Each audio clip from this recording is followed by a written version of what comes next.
Hey Divine Mommies, welcome to my channel. I'm Crystal Divine Queen and this is my Indigenous lifestyle.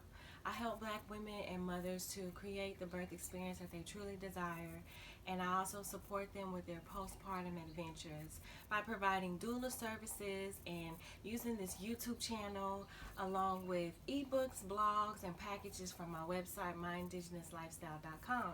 And I also provide affirmations and tips on my Instagram page too, but enough about me. Today I came to talk with you about postpartum womb care, okay? How to take care of your uterus, how to aid in your uterus's recovery after you have given birth, all right? And this applies whether you have had a natural birth or a medicated birth, okay? No matter what type of birth experience you've had, your uterus is going to need some time to heal, and I came today to just share with you some things that I've learned along the way that will help aid in a positive, healthy, full recovery.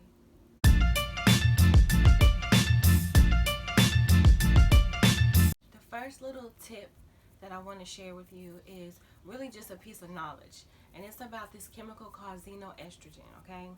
Xenoestrogen is a man-made chemical, and as you can tell, it is a replicate of the natural hormone estrogen. Estrogen is a female sex reproductive hormone. It's a very important hormone. Xenoestrogen, on the other hand, since it's a man-made chemical, a synthetic form of estrogen, when it comes in contact with our body, it can lead to a lot of health issues.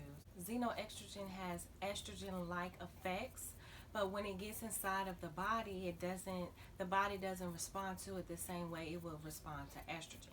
Xenoestrogen is not biodegradable, and basically what that means is it's not able to be decomposed by a living organism. You and I, we are living organisms, and if we put this chemical inside of our body will not decompose of it.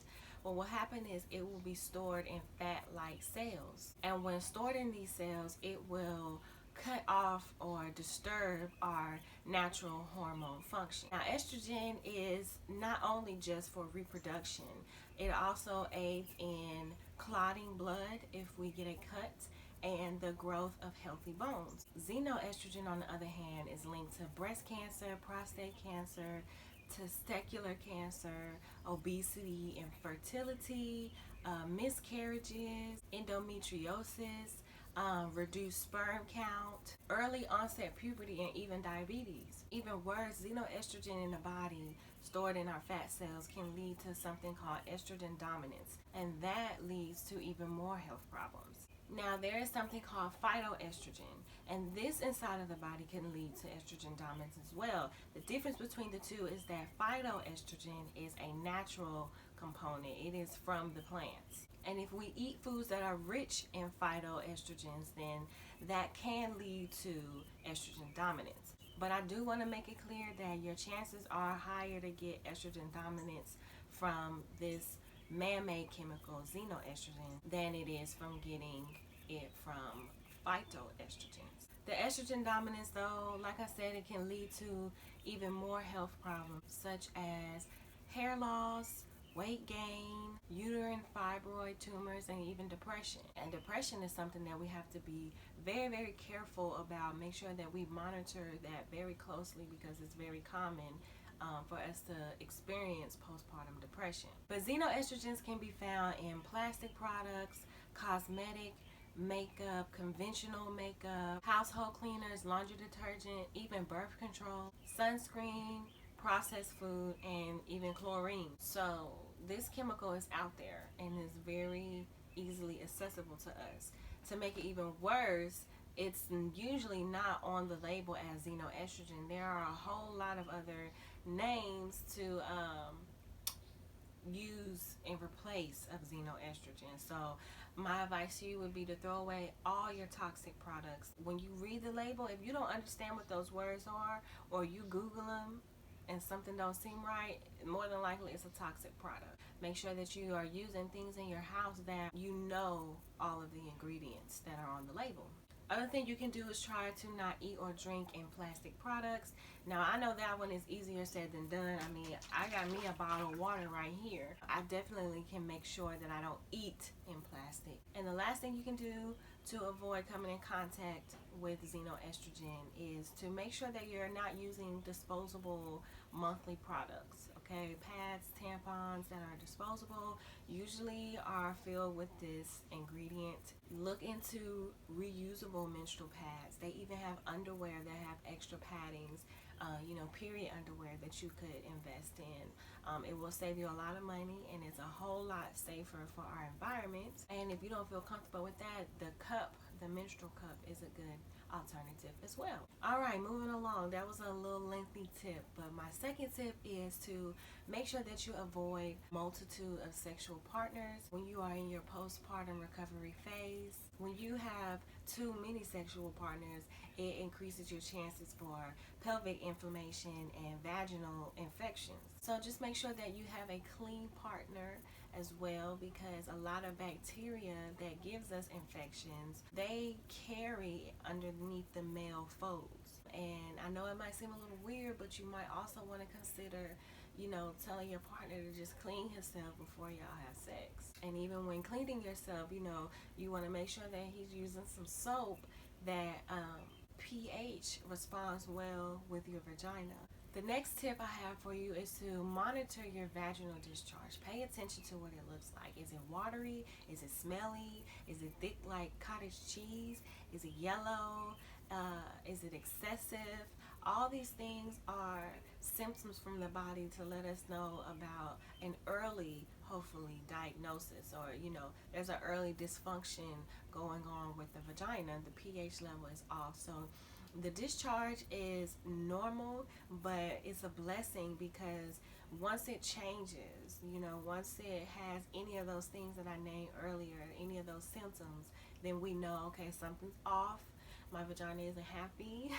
There's something that has entered or touched our body that is not good for us. And also take this time when you are postpartum to improve the immunity of your uterus, okay?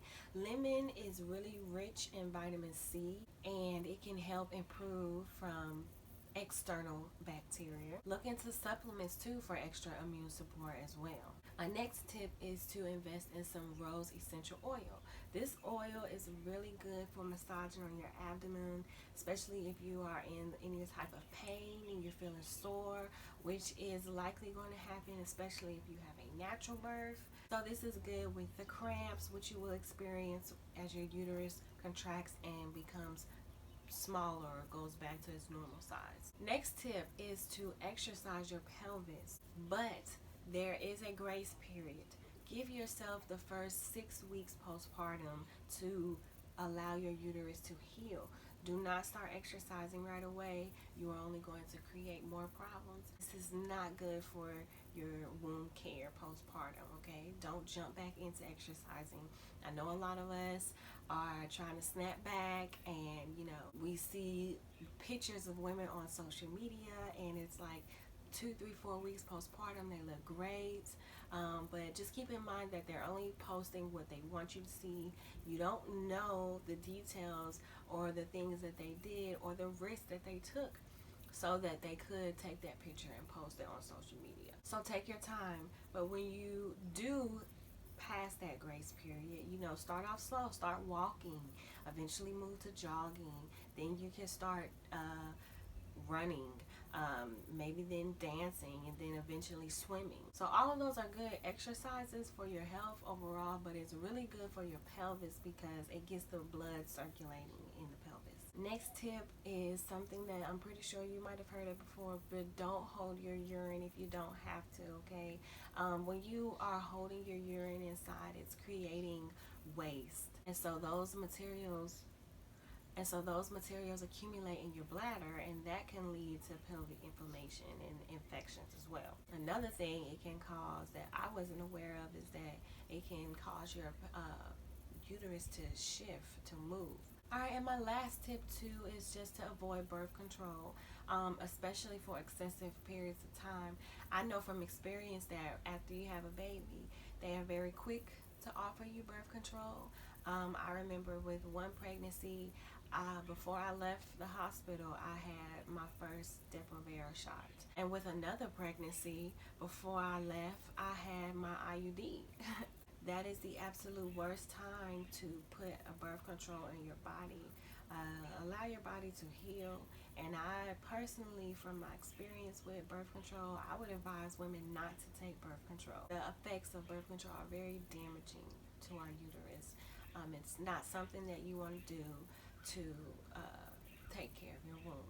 Birth control interrupts the body's natural hormone balance and increases your chances for developing fibroids, okay? So I want to thank you guys so much for tuning into my video. This is the end. I've given you all the tips that I know. Don't forget to like, comment, and subscribe to my channel. Hit the bell, turn on my notifications as well. And make sure that you check out my website, mindishlifestyle.com. And I'll see you guys on the next video.